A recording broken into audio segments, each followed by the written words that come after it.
Na segunda semana de agosto, a NOAA, nos Estados Unidos, determinou que não havia mais a configuração para um fenômeno El Niño. Graziela Gonçalves, saímos então desse El Niño, o El Niño acabou? O que significa um El Niño desconfigurado? Olha, antes de mais nada, o El Niño configurado, ele seria todo o aquecimento dessa porção entre a Austrália e a América do Sul, aqui próximo à linha do Equador, um aquecimento acima de em torno de 0,5 grau dessa média climatológica, no mínimo, porque ele pode aquecer, claro, mais do que isso.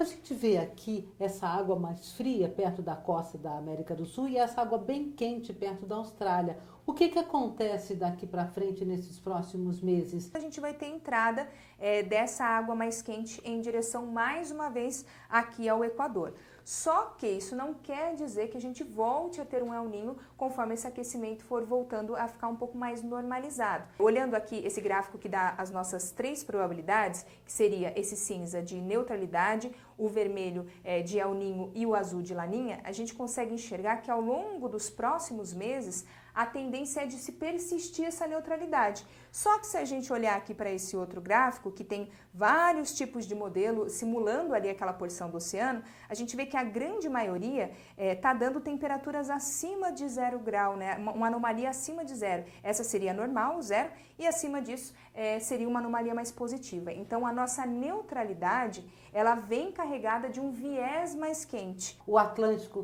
tende a se aquecer também nesses próximos meses? Ocorreu um leve esfriamento dele ao longo dessas últimas semanas, isso dificulta um pouco mais a passagem das frentes frias, mas que para essa época do ano é mais normal, mas quando a gente começar a entrar naquela fase de entrada do período úmido, né, como por exemplo a transição, que é o mês de setembro, essa água um pouco mais fria vai começar a pesar mais.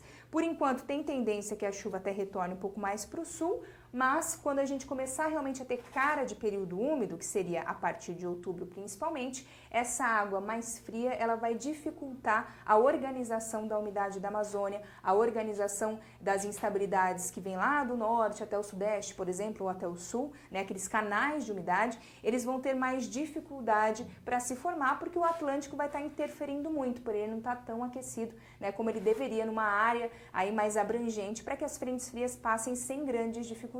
A gente tem o setor de comércio de forma geral, de varejo, mas tem um setor de energia e tem um setor agrícola, né? Então, e cada um precisa de um tipo de chuva diferente. Então, o que a gente pode esperar dessa chuva da primavera para esses setores específicos da economia? Olha, principalmente pegando outubro, né, que seria a entrada oficial do período úmido, se eu não tenho esse aquecimento mais pronunciado e a chuva se organizando bem pelo país, eu tenho chuvas mal distribuídas. Então, por exemplo, o início do plantio para a agricultura, que começa mais ou menos nesse período, eu acabo podendo ter algum tipo de atraso, porque as chuvas às vezes podem cair de maneira muito mal distribuída e não pega exatamente as localidades que deveriam. Outra questão para o mercado, por exemplo, de energia, que é muito importante no início do período úmido, eu posso ter a mesma condição, chuvas caindo de maneira muito mal distribuída, de forma a não beneficiar as bacias no geral. E aí você acaba tendo uma bacia um pouco melhor do que a outra e no final a situação ela não consegue ser benéfica para todo o sistema. Então nós podemos dizer que outubro ainda será um mês de deficiência de chuva para os mercados de energia e também agricultura. Sim. O que a gente fala, alguma coisa de novembro? O que a gente vai ter é uma chuva que ainda persiste um pouco mais mal distribuída, então eu não tenho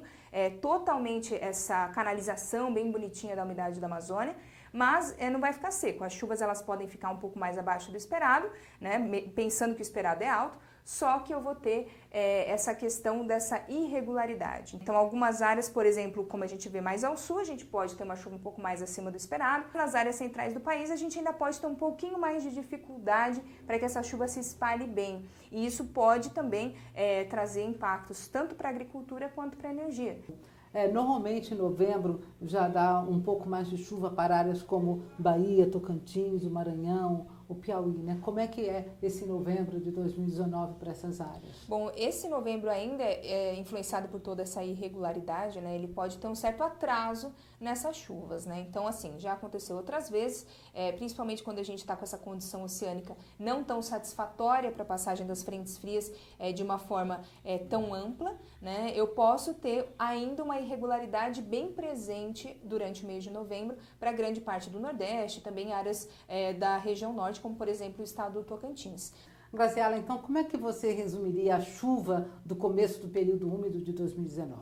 Eu resumiria como uma chuva muito influenciada por essas condições do Atlântico, isso quer dizer que a gente tem irregularidade pela frente, né? Então, assim, não é que vai ser seco, nem que vai ser tão úmido, a gente vai viver essa condição de irregularidade.